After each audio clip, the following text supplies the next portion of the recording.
Pada kesempatan ini teman-teman sekalian, insya Allah kita akan bahas bab baru, yaitu salah satu kiat istiqomah yang perlu diperhatikan. Jangan berpisah dengan orang-orang baik. Jangan pernah berpisah dengan orang-orang saleh, orang-orang salihah. Mereka adalah hamba-hamba pilihan Allah, di mana Allah memilih mereka dan memberikan keberkahan pada waktu mereka sehingga mereka sibuk selalu berhubungan dengan Tuhannya Allah Subhanahu wa taala. Mereka sibuk selalu dengan lisannya berzikir kepada Allah, berdoa, memberikan nasihat yang baik, amar ma'ruf nahi mungkar.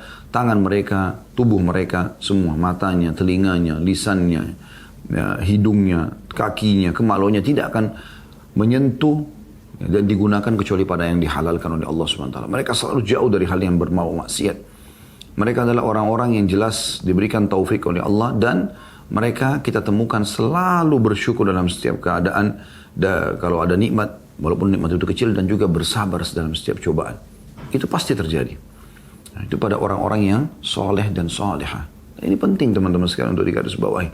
Maka mendekatkan diri kepada mereka, bersahabat dengan mereka, bermajlis dengan mereka, jalan bersama mereka. Ini pasti akan punya efek. Anda misalnya tidak tahu Al-Quran, baca pun Anda belum faham. Kemudian Anda berteman dengan 10 orang penghafal Al-Quran. Maka hari pertama, hari kedua mungkin Anda masih malu. Seminggu kemudian Anda akan mulai belajar dengan mereka huruf hijaiyah. Sebulan kemudian Anda akan bisa membaca Al-Quran. Setahun kemudian, bukan mustahil Anda sudah membaca, Anda sudah menghafal seluruh Al-Quran bersama mereka, atau bahkan, atau mungkin minimal sebagian dari Al-Quran Anda sudah menghafalnya. Dan beda sekali. Begitu juga dengan Anda berteman dengan orang yang biasa hadir di majelis ilmu, cinta dengan ilmu. Pokoknya dari ilmu ke ilmu. Yang kalau kita duduk selalu bicarakan tentang sahabat fulan, sahabiat fulanah, kemudian sebab turunnya ayat, sebab urutnya hadis, ya, dalam sirah nabawiyah, dalam tarikh, dalam sejarah disebutkan ini dan itu, dalam buku fikih ini, buku itu, dan nama-nama buku, nama-nama penulis-penulis dihafal semua sama mereka. Nah, kita mungkin bingung di saat awal kita bergabung sama mereka. Tapi lama-kelamaan kita akan bersama dengan mereka. Tidak mungkin kita tidak mirip dengan mereka karena kita sudah coba berbaur dengan mereka. Sebagaimana juga Anda kalau duduk dengan orang-orang fasik, orang-orang yang jauh dari agama Allah Subhanahu wa taala. Ini luar biasa efeknya gitu. Ya, mereka bercerita tentang perzinahan mereka bercerita tentang khamrnya, tentang narkotikanya, ya, ganja. Mereka bercerita tentang segala macam hal, menipu orang, mengolok-olok orang, menggunjing, memfitnah orang lain, memukul orang lain, dan segala macam hal. Ya. Bahkan semua pembicara mereka mengarah kepada kemaksiatan, yang mengganggu istri orang, yang mengganggu suami orang. Ini semuanya pasti ke sana arahnya. Karena ini bersaudara teman-teman sekalian. Semua kemaksiatan itu bersaudara. Kapan Anda sudah membuka pintu gunjing, akan sangat dekat dengan pintu fitnah. Akan dekat juga kepada pintu menipu. Akan lebih dekat juga pintu dengan segala macam perzinahan, ya, kemudian mencuri, kemudian memukul, membunuh. Ini semua pasti satu paket. Sebagaimana Anda kalau berteman dengan orang yang Al-Quran, itu bersaudara sama zikir, doa, bakti sama orang tua, sholat malam, sholat duha, sedekah. Ini semua haji, umrah, pasti satu paket. Itu pasti. Maka ini harus segera kita sadari teman-teman sekalian. Pentingnya kita berada di komunitas yang baik dan kita menjauhi komunitas yang buruk. Karena berefek pada kita. Bohong kalau ada orang yang mengatakan teman-teman sekalian, mohon maaf saya bahasakan ini karena memang realitanya seperti itu. Kalau ada orang yang mengatakan, saya nggak terpengaruh kok. Misal dia pakai jilbab, temannya 5 orang tidak pakai jilbab. Saya nggak terpengaruh kok. Nggak mungkin. Anda akan melihat nanti, mungkin di antara 5 orang, teman Anda yang ke-6, karena mereka tidak pakai hijab, mereka pakai baju seksi, maka yang terjadi adalah, yang sering digoda oleh laki-laki siapa? Mereka. Otomatis yang menggoda Anda lebih sedikit karena Anda menutup aurat. Lalu kira-kira Anda mengatakan tidak ada efeknya? Bagaimana bisa tidak ada efeknya? Gak mungkin. Pada saat mereka bercerita, apa yang akan mereka ceritakan? Oh cowok ini, oh cowok itu. Laki-laki ini, laki-laki itu. Bahkan sampai pada tingkat mengganggu suami orang, rumah tangga orang. Kita bukan bicara masalah dia poligami, kalau dia menikah berbeda. Tapi ini kadang-kadang memang mengganggu, selingkuhan. menjadi wanita simpanan, tidak halal. Terus kemudian segala macam hal. Dan kalau tidak bertakwa kepada Allah, kapan dia tidak takut kepada Tuhannya dengan tutup aurat, maka dia tidak akan takut dengan Tuhannya di lisannya. Dia akan ghibah dan memfitnah. Tidak akan takut dengan tatapan matanya, matanya akan liar. Tidak akan takut dengan kupingnya kepada Allah, maka dia akan dengar yang haram. Tidak akan takut dengan tangannya, maka dia akan menjamah yang salah. Tidak akan takut dengan lisannya, maka dia akan ngomong sembarangan. Tidak takut dengan kakinya, dia akan melangkah ke sembarangan tempat dosa. Tidak akan takut dengan kemaluannya, dia akan menggunakan pada yang haram. Itu pasti terjadi. Itu pasti terjadi, saudara muslimin. Pikirkan baik-baik masalahnya. Pikirkan baik-baik. Karena kalau Anda tidak pikirkan masalah ini, maka akan jadi masalah baru buat Anda dalam kehidupan. Harusnya difahami masalah ini. Ya. Begitu juga Anda, kalau berteman dengan 5 orang, semuanya berhijab. Mungkin Anda tidak berhijab. Tapi karena komunitas Anda berhijab, Anda akan terpengaruh dengan mereka. Karena mereka selalu, orang pakai hijab, malu sama Tuhannya. Dia tahu Tuhan yang perintahkan. Maka matanya juga akan malu melihat yang haram, telinganya akan malu mendengar yang haram, mulutnya akan malu berbicara yang haram, ya, kemudian tangannya malu menjamah yang haram, kakinya malu melangkah pada yang haram, kemaluannya malu letakkan pada yang haram. Kalau dia menggunakan hijab itu, ya, syar'i, yang Allah perintahkan, dan dia memang kena takut pada Tuhannya, pasti berefek seperti ini. Kecuali orang itu hanya modis saja, hanya kena model, itu lain. Ya, Anda laki-laki, kita ada contoh perempuan, Anda laki-laki, berteman sama 5 orang, semuanya Masya Allah ahli ibadah, azan ke masjid, ya, bubar dari kerja, mampir ke taklim, lagi istirahat siang makan sambil dengarkan ceramah, diskusinya pun diskusi hal-hal yang baik-baik gitu kan. Itu kemarin ada ceramah Ustadz itu sampaikan kisah ini, itu nyentuh sekali buat saya. Itu kemarin ada ceramah seorang syekh diterjemahkan begini dan begitu. Kemarin ada buku saya beli, judulnya bagus loh ini, isinya ini menyentuh sekali, dan seterusnya. Kita kan pasti akan terpengaruh, mau nggak mau, nggak mungkin.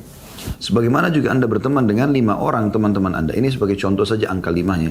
5 orang teman-teman Anda ini selalu ke diskotik, karaoke, perempuan-perempuan pelacur, semua dihafal namanya. Di Jakarta sana si fulana ada, di diskotik ini ada si fulana, oh semua dihafal, dan dia pindah-pindah. Alhamdulillah. Oh di sana ada pantai pijat, di sini ada ini, di sana segala macam. Ini kan bersaudara tadi saya bilang, maksiatan itu akan sama. Dan Anda tidak mungkin tidak terpengaruh. Minimal dari 10 macam cerita maksiat yang mereka ceritakan, Anda akan terpengaruh 1 atau 2. Itu minimal. Bisa saja semuanya Anda terjerumus. Dan ingat teman-teman sekalian, pada saat seseorang itu sudah masuk dalam pintu kemaksiatan, jeratan syaitan, syaitan tidak akan berhenti di dosa itu saja. Tidak akan berhenti di dosa itu saja. Dia akan berusaha membuka peluang-peluang dosa yang lain. Sekali Anda buka pintu perzinahan, maka akan terbuka pintu zina dengan orang-orang lain lagi. Karena sudah terlanjur terbuka. Sekali Anda bohong sama orang, maka Anda terbuka pintu bohong dengan orang-orang yang lain. Sekali Anda menipu seseorang, Anda akan terbuka pintu menipu dengan orang-orang lain. Terus syaitan buka sekian banyak pintu syaitan, dan dia berharap setiap dia buka pintu atau peluang itu Anda terjerat. Dan kalau sudah terjerat, dia akan ikat sekuat mungkin. Saya ibaratkan begini.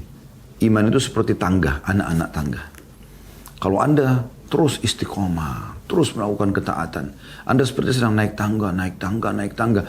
Makin hari, makin terasa kental keimanan itu. Sampai pada tingkat pikiran tentang akhirat, renungan dalam hati tentang akhirat, tentang kematian, tentang kubur, tentang neraka, itu kental sekali. Dan kita selalu merasa ketakutan kayak diawasin. Nah itu kentalnya keimanan itu akan terasakan. Itu tangga-tangga keimanan. Syaitan berusaha, tahapan-tahapannya itu bukan langsung Anda disuruh berbuat dosa besar, tidak. Tapi dia minimal menurunkan Anda dari sesuatu yang afdal, yang paling baik, kepada yang di bawahnya, ya, yang sedikit kurang afdal. Boleh tapi kurang afdal. Mengurangi kuantitas, mengurangi kualitas ibadah. Kalau Anda berhasil jatuh situ, diturunkan lagi kepada yang lebih rendah lagi. Anda mulai tinggalkan amal-amal sunnah, Anda mulai telat sholat, Anda mulai dan begini. Terus sampai akhirnya sudah melemah benteng kekuatan Anda. Prajurit-prajurit ya, yang Anda siapkan untuk mengkanter syaitan sehingga ibadah Anda bisa kuat, itu sudah dikalahkan sama syaitan. Ditepiskan semua, tinggal Anda sendiri, maka Anda akan ya dijatuhkan oleh dia dalam kemaksiatan. Dan kalau jatuh dalam kemaksiatan seperti Anda sedang ya terjatuh dari tangga-tangga keimanan itu, ya, terpelanting. Kalau syaitan tadi menarik Anda pelan-pelan, Anda turun satu tangga. Lama-lama Anda akan jatuh ke kemaksiatan, jatuh ke bawah. Nah, untuk kembali ke tangga-tangga keimanan ini bukan hal yang ringan, teman-teman sekalian. Mungkin teman-teman yang pernah sampai pada tingkat perasaan takutnya sama Allah sangat tinggi, kemudian dia buka pintu pergaulan yang salah, akhirnya membawa dia kemana? Kepada lemahnya ibadah tersebut, dan dia sulit sekali untuk mendapatkan kekhusyuan. Sulit lagi, kadang-kadang zikir pagi petang lewat, karena memang ada kemaksiatannya. Coba kalau tidak ada, dia dengan sendirinya kayak enggak, oh belum zikir nih, lalu dia berzikir pagi, petang, mau tidur, doa antara azan iqamah, dia azan nih, langsung sudah ke masjid, itu akan engah. Ya, karena kentalnya tadi tangga-tangga keimanan yang dia naikin. Tapi syaitan berusaha mengurangi. Kalau Anda mengikuti syaitan, Anda akan terjerumus sampai Anda jatuh. Ya, saya sering bahasakan teman-teman, kemaksiatan itu. Maaf, tadi kembali ke itu dulu. Kalau seandainya Anda sudah jatuh dari tangga-tangga keimanan, Anda jatuh ke dalam di paling bawah tangga, Anda mau kembali ke tangga yang di atas sudah sulit lagi. Apa yang mendongkrak Anda pertama sampai pada level keimanan yang Anda rasakan? Misalnya Anda pernah dengarkan ceramah tentang kuburan, lalu Anda mulai tersentuh. Kemudian sekarang Anda terjerumus dalam kemaksiatan, lalu Anda mau kembali ke situ. Itu belum tentu ceramah yang pertama Anda dengar, sekarang masih bisa mengembalikan Anda ke level yang sama. Mungkin Anda butuh pendongkrak yang lebih kuat. Ya. Dan kepekaan terhadap ibadah kepada Allah hilang. Dan ini satu hal yang menyedihkan gitu ya. Sangat rugi seorang mukmin kalau hilang perasaan kenikmatan ibadah dari dirinya. Rugi sekali. Jangan merasa tidak rugi, teman-teman. Rugi. Ya. Jadi orang kalau biasa sholat malam tapi kemudian dia buka pintu maksiatan, lalu kemudian dia kebablasan tidur, lalu kemudian terus saja syaitan goda dia, akhirnya dia lewat sampai berbulan-bulan tidak lagi sholat malam. Maka ini masuk dalam sabda Nabi SAW. Janganlah kalian mengatakan dulu saya pernah sholat malam. Kan yang penting dulu saya pernah sholat. Itu dulu udah dicatat sekarang. Buku amalmu tiap hari, hai muslim. Dan itu akan kau temukan hasilnya pada hari kiamat. Dan semua keputusan ada di tanganmu. Kamu penentunya. Saya dan teman-teman dai hanya bisa mengingatkan seperti ini. Kalau kamu tidak menarik dirimu, mengontrol dirimu sendiri, berusaha untuk menyelamatkan dirimu, maka kau akan celaka. Kau akan rugi dan penyesalan akan datang di hari kiamat nanti. Karena sedikitnya amal yang tadinya derajat tinggi di surga bisa didapatkan atau selamat dari neraka, maka tidak didapatkan. Hati-hati saudaraku. Ya. Nah, salah satu yang sangat besar pengaruhnya ini, bagaimana seseorang itu bisa istiqomah dalam kebaikan. Karena judul kita kan begitu ya. Hijrah dari kemaksiatan dan istiqomah dalam ketaatan. Kan gitu. Nah, untuk istiqomah ini adalah butuh teman. Butuh komunitas yang baik. Itu yang sedang disinggung oleh penulis di sini. Saya akan bacakan apa yang ditulis oleh penulis di halaman 111. Ya. Jangan berpisah dengan orang-orang baik. Ada kalanya seorang pemuda berkata pada dirinya, karena dia melihat dirinya terbelenggu dengan belenggu kemaksiatan dan tertawan dalam penjaranya, maksiat demi maksiat dikerjakan, maka dia berkata, bagaimana mungkin, tanda kutip ya, bagaimana mungkin aku bersahabat dengan orang-orang baik dan bergaul dengan mereka, sementara aku kotor dan sering melakukan kemaksiatan, tanda tanya. Aku merasa bahwa aku munafik ketika bersahabat dengan mereka, dan tanda tanya lainnya. Lalu beliau membantah ini ya, ini kalau muncul di benak Anda berarti bisikan syaitan. Karena syaitan tidak mau Anda menjadi baik, karena kapan Anda punya komunitas, Anda akan lebih terjaga, Anda akan lebih hati-hati, Anda malu kepada Allah dan malu kepada mereka, kan gitu. Lintasan pikiran ini merupakan sesuatu yang tidak alami, yang diakibatkan oleh tekanan dosa dan kesalahan terhadapnya, ditunggangi oleh syaitan. Seandainya dia merubah hal itu karena kepada ajakan yang kuat untuk bertaubat, berhenti berbuat maksiat dan menyesal, maka itu lebih baik dan lebih utama. Jadi kalau dia sudah buat dosa, yang terbaik bukan dia bilang, kayaknya saya nggak usah ikut sama mereka deh, mereka terlalu alim, kelasnya bukan kelas saya nih. Maka dia sebenarnya salah persepsi. Ini membuka pintu syaitan. Dia harusnya bukan seperti itu pemikirannya. Dia harus membalik pemikiran dia menjadi lebih baik. Itu dia bilang, ya harusnya saya bertobat ya biar saya bersama mereka. Itu yang harus ditanamkan.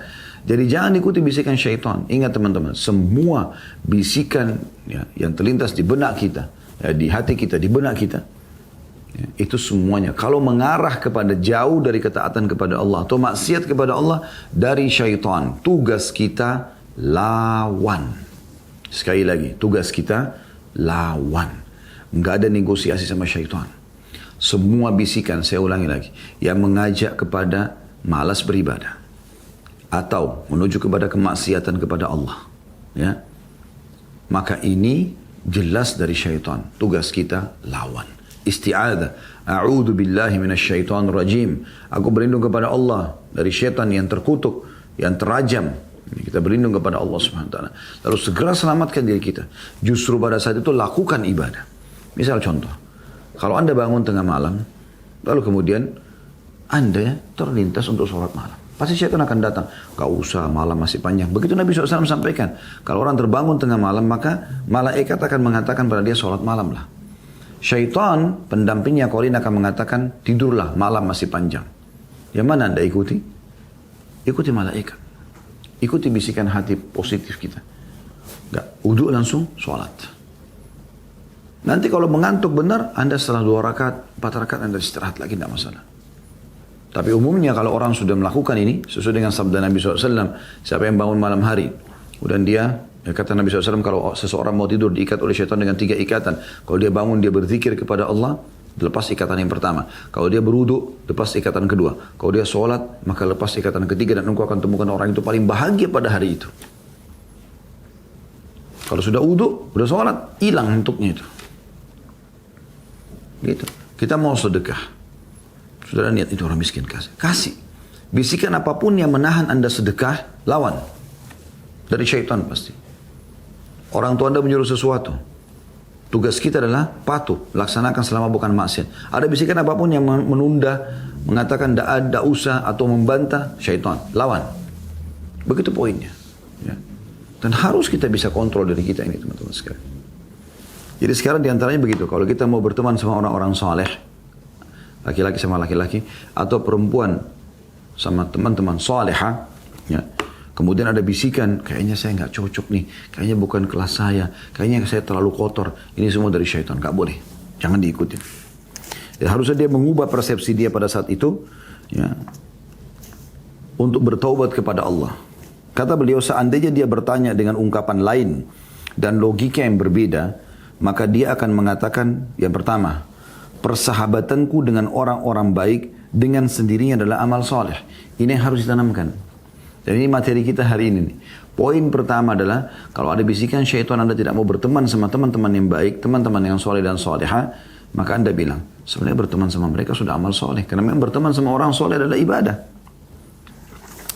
Termasuk amal yang paling utama. Sementara kebajikan akan menghapuskan keburukan.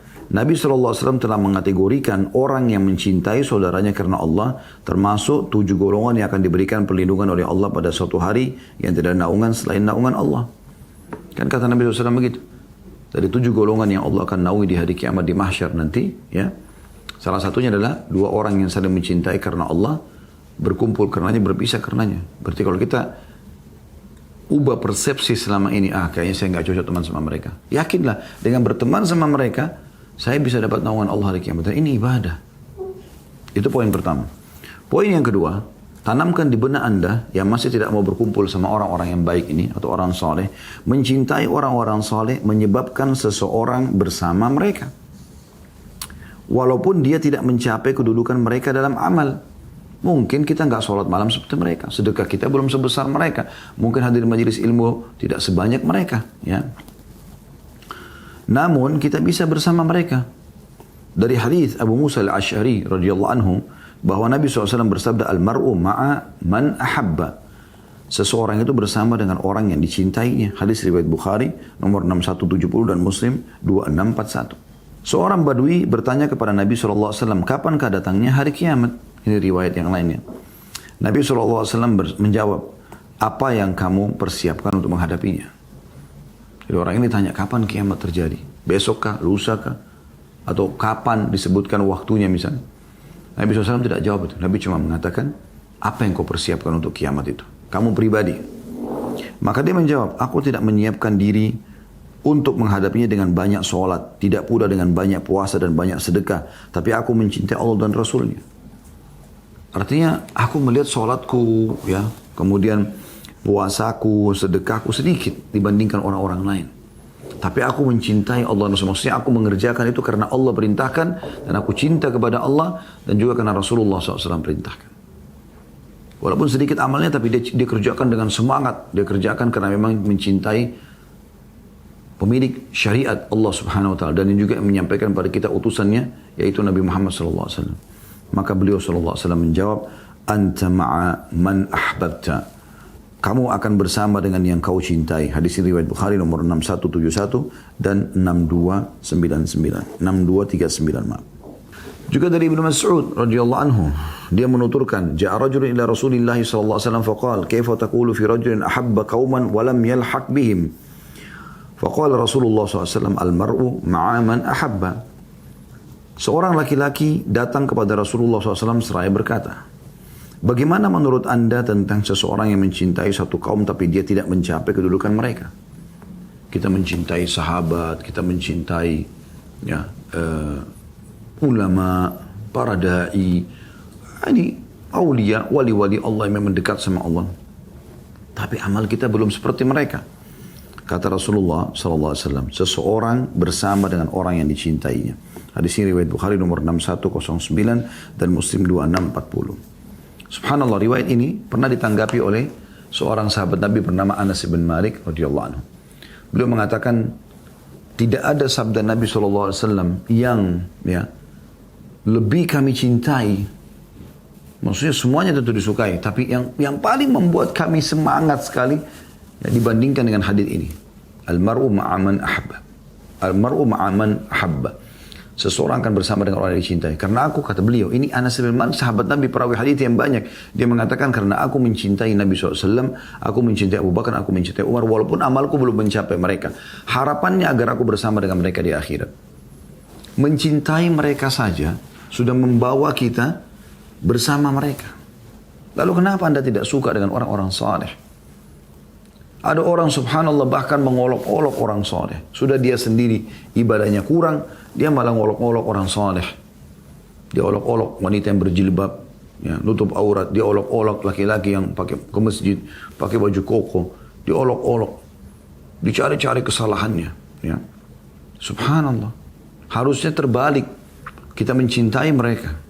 Supaya kita bersama mereka walaupun amal kita belum mencapai. Kata beliau selanjutnya, ini masih di poin yang kedua ya. Yaitu mencintai orang soleh menyebabkan kita bersama dengan mereka. Kalau poin pertama tadi adalah kita harus tanamkan persepsi kita bahwasanya mencintai mereka adalah ibadah. Sehingga kita tidak perlu menjauhkan diri dari mereka. Kita lanjutkan tadi di halaman 113. Selama hal ini telah sahih dari Nabi SAW, lantas mengapa aku tidak membutuhkannya?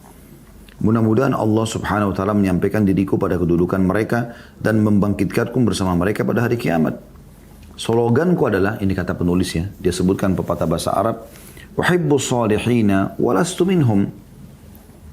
Aku mencintai orang-orang soleh padahal aku bukan termasuk mereka, bukan level mereka, tapi aku mencintai mereka. La'alli an anala bihimus syafa'ah. Semoga saja aku bisa mendapatkan syafaat mereka, pertolongan mereka hari kiamat. Wa akrahu man tijaratuhum ma'asi. Dan aku benci orang-orang yang bisnisnya adalah kemaksiatan. Targetnya selalu kemaksiatan. Wa in kunna sawiyan fil bidha'ah. Walaupun kita sama produknya dalam produk perniagaan kita. Maksudnya saya pun masih buat maksiat, tapi saya tidak suka mereka. Dan saya tidak suka kemaksiatan. Kata penulis, jika yang mengucapkan slogan tersebut adalah Imam Syafi'i rahimahullah. Ini ucapan Imam Syafi'i rahimahullah. Sebagai bentuk ketawaduan dan celaan terhadap dirinya, maka saya ucapkan slogan itu sebagai kenyataan dari diri saya. Penulis mengatakan itu.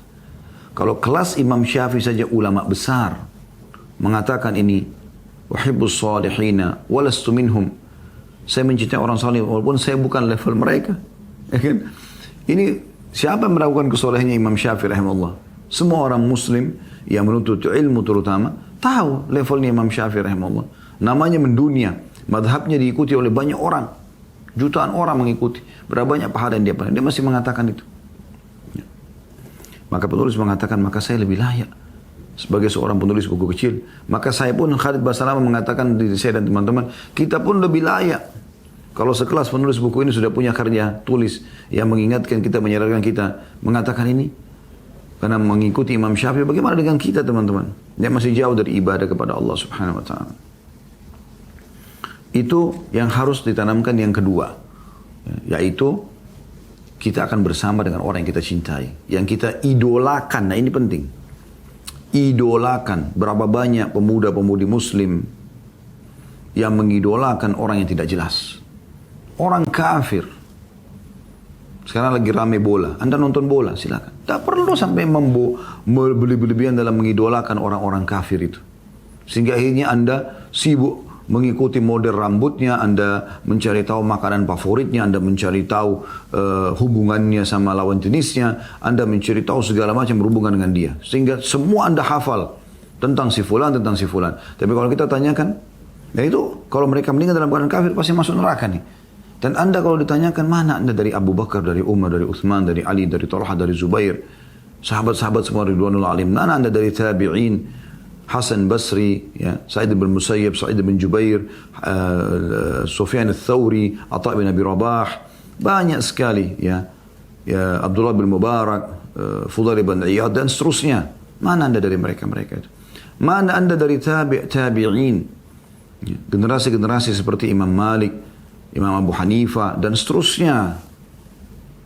Mana Anda dari Imam Syafi'i, Imam Ahmad? Mana Anda dari Ad-Darimi, mana Anda dari Al-Baihaqi, mana Anda dari generasi-generasi salaf yang luar biasa dalam berjuang dalam hadis, mana Anda dari Al-Hakim, ya, mana Anda dari Imam Bukhari, Muslim, Abu Dawud, Tirmidzi, Ibn Majah, An-Nasai, mana Anda dari mereka-mereka?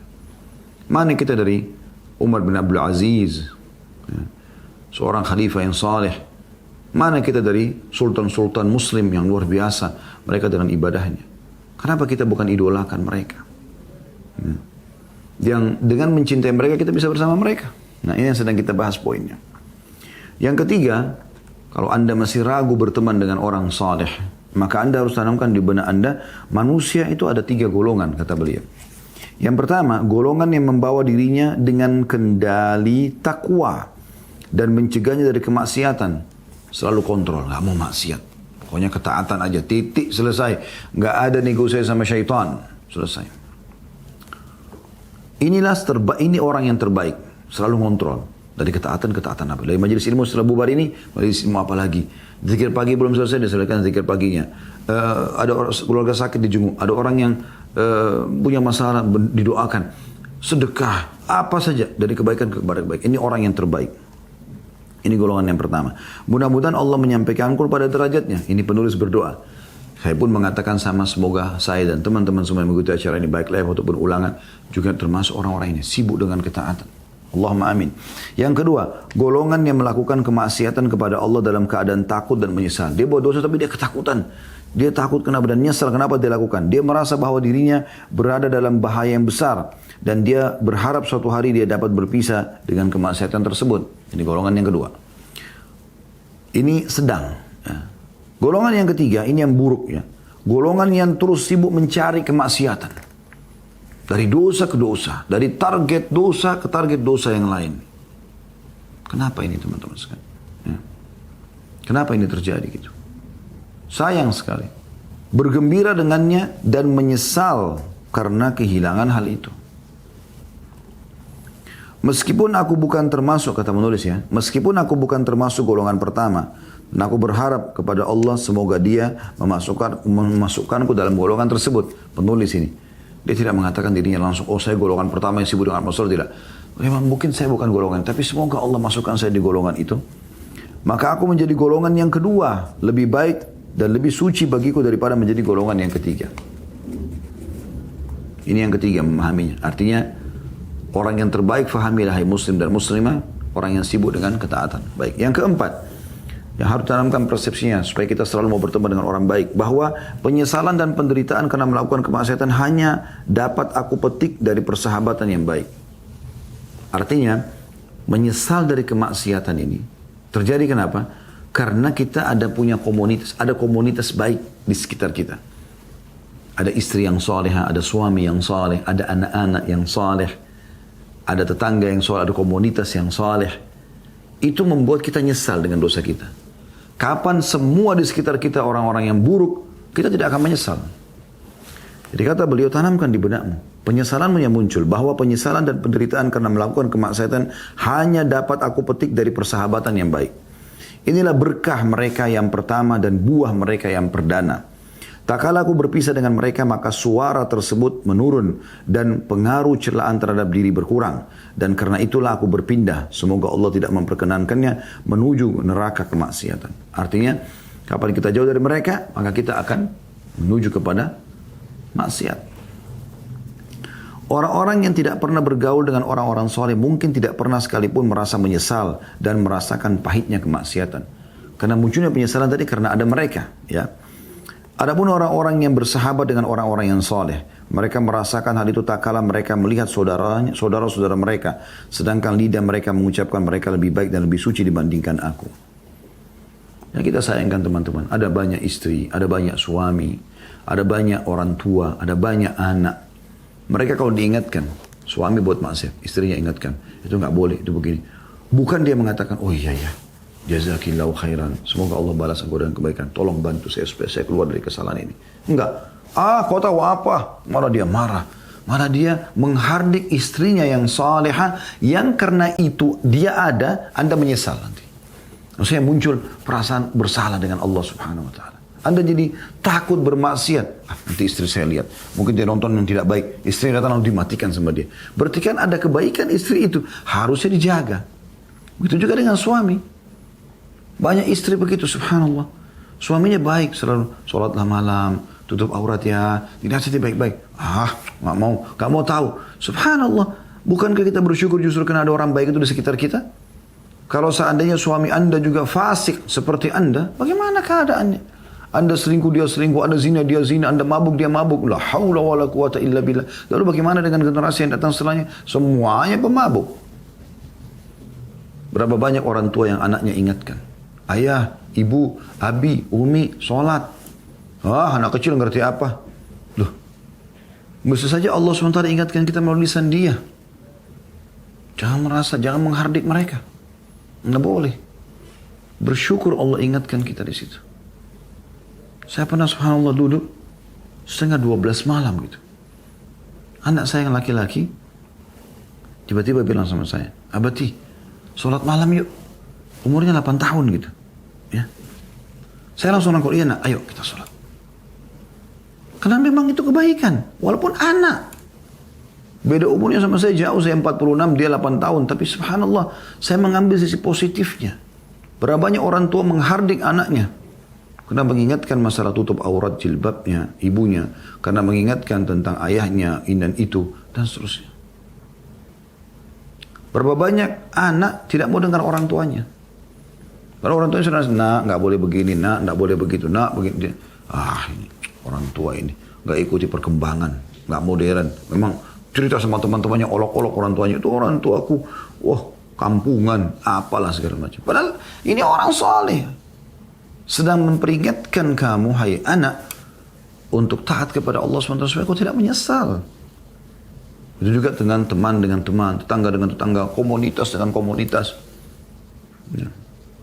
Makanya teman-teman kalau tinggal di komunitas, ada komunitas yang soleh.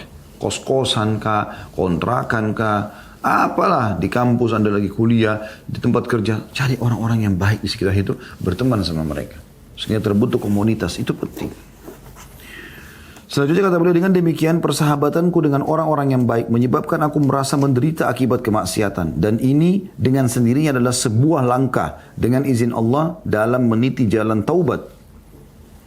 Meskipun saya belum bertaubat, tapi orang yang mengerjakan kemaksiatan dengan penyesalan itu lebih baik daripada orang yang melakukan kemaksiatan dalam keadaan tertawa, gembira, seakan-akan tidak akan dihukum oleh Allah. Ini aneh ini. Kapan sudah sampai pada level ini? Na'udzubillah, semoga di sini tidak ada yang ikuti acara kita. Kalau sampai pada tingkat Anda bermaksiat dan Anda ketawa-ketawa, Anda bahagia, bukan kayak orang ketakutan, berarti Anda sangat dekat dengan siksa Allah. Pasti. Tapi kalau Anda masih diikuti rasa takut, ini masih dalam golongan yang kedua. Masih sangat terbuka pintu taubat buat Anda. Itu yang keempat. Yang kelima, ketika saya berpisah dengan orang-orang baik, tanamkan di benak Anda ini, apakah akan hilang apa yang aku derita dan aku akan terbebas dari penyakit maksiat tersebut? Tanda tanya. Ataukah saya akan kehilangan obat lalu penyakit semakin membesar? Artinya kalau teman sama orang soleh, apakah kita tetap akan maksiat atau kita akan meninggalkannya? Seseorang harus bergaul. Jika saya meninggalkan mereka, maka sebagai gantinya adalah orang yang saya ketahui berada dalam kemaksiatan yang lebih besar daripada apa yang aku lakukan. Kalau kita tinggalkan orang soleh, berarti kita hanya datang ke komunitas orang maksiat yang bisa saja lebih besar maksiatnya daripada saya. Sehingga hal itu melahirkan padaku sikap meremehkan kemaksiatan yang saya perbuat. Bahkan mungkin tergoda untuk melakukan apa yang mereka perbuat. Kemudian saya tidak akan mendengar lagi nasihat dari mereka atau memperoleh peringatan dari mereka. Maksudnya orang-orang soleh ini akhirnya kita jauhi, mereka pun hanya menjauh dari kita, maka kita hanya akan punya teman-teman buruk saja. Sampai sebagian salaf mengatakan kalau seandainya dosa itu ada baunya, maka mungkin aku ini termasuk orang yang paling busuk gitu. Padahal mereka punya maksiat sedikit. Karena mereka ingin memberikan gambaran kalau dosa itu bau, busuk, jelek. Ya. Bukan kebaikan. Seandainya dia melontarkan terhadap dirinya pertanyaan-pertanyaan di atas terhadap dirinya, niscaya dia keluar dengan hasil positif. Bahwa keterjerumusan dia di dalam kemaksiatan dan kemalangan maksiat itu memicu dirinya untuk semakin bersahabat dengan orang-orang baik dan berusaha meraih hal itu. Bukan menjadi perintang dan penghabat. Jadi, wahai saudaraku yang mulia, lebih baik Anda memegang erat persahabatan ini, bahkan Anda lebih butuh kepada mereka. Anda tetap mencintai dan bersahabat dengan mereka, padahal Anda masih melakukan kemaksiatan. Itu lebih baik bagi Anda daripada Anda berpisah dengan mereka, sedangkan Anda tetap melakukan kemaksiatan. Dhunnun, ya, menganggap, ini nama ya, seseorang, menganggap bahwa bersahabat dengan orang-orang baik merupakan salah satu tanda bertaubat. Dia mengatakan ada 3 perkara yang termasuk tanda taubat. Seandainya ya, menangisi dosa-dosa yang telah lalu, senantiasa takut terjerumus ke dalamnya, serta meninggalkan saudara-saudara yang buruk dan bergaul dengan orang-orang yang baik. Ada 3 perkara yang termasuk tanda taubat. Yang pertama, senantiasa menangisi dosa-dosa yang telah lalu. Ini nasihat beliau. Nyesal dulu kenapa berzina, kenapa mabuk, kenapa menipu, kenapa membunuh, kenapa segala macam. Ini tanda-tanda taubat. Yang kedua, senantiasa takut terjerumus ke dalamnya. Takut nanti terulang lagi. Maka dia selalu menjaga supaya jangan sampai ya, terjerumus. Yang ketiga, serta meninggalkan saudara-saudara yang buruk dan bergaul dengan orang-orang baik. Ini tanda-tanda taubat. Kalau orang mengatakan saya taubat tapi teman-temannya masih buruk, dia masih mengenang keindahan dan kenikmatan maksiatnya, maka ini bukan taubat namanya. Kata beliau, berteman dengan orang-orang baik memberi faedah kepada orang yang lebih rendah. Para pemuda penghuni gua atau Ashabul Kahfi, surah Al-Kahfi yang sering kita baca. Ketika mereka keluar ditemani oleh seekor anjing, sehingga anjing tersebut juga ikut disebutkan dalam Al-Quran. Padahal anjing itu hewan.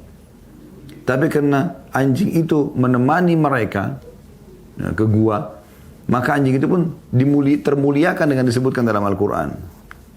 Jika seekor anjing meraih derajat yang tinggi tersebut karena bersahabat dan bergaul dengan orang-orang soleh dan para kekasih Allah, sehingga Allah SWT memberitahukan hal itu dalam kitabnya subhanahu wa ta'ala, maka apa dugaan Anda mengenai kaum mukminin yang bertauhid dan bergaul dan mencintai para wali dan orang-orang saleh? Tanda tanya. Bahkan dalam hal ini terdapat hiburan bagi kaum mukminin yang belum mencapai derajat kesempurnaan yang mencintai Nabi SAW dan keluarga beliau yang merupakan sebaik-baik keluarga. Ini kurang lebih bahasan kita insyaAllah tentang masalah jangan tinggalkan orang-orang saleh. Semoga Allah jadikan kita bisa mengambil pelajaran dan juga selalu bersama dengan orang-orang saleh dan mencintai mereka walaupun kita belum mencapai derajat mereka. Dan insya Allah pertemuan akan datang kita akan lanjutkan dengan bab yang lain, yaitu untuk istiqamah dan jauh dari kemaksiatan. untuk hijrah dari kemaksiatan dan istiqamah dalam ketaatan, jangan tinggalkan dakwah.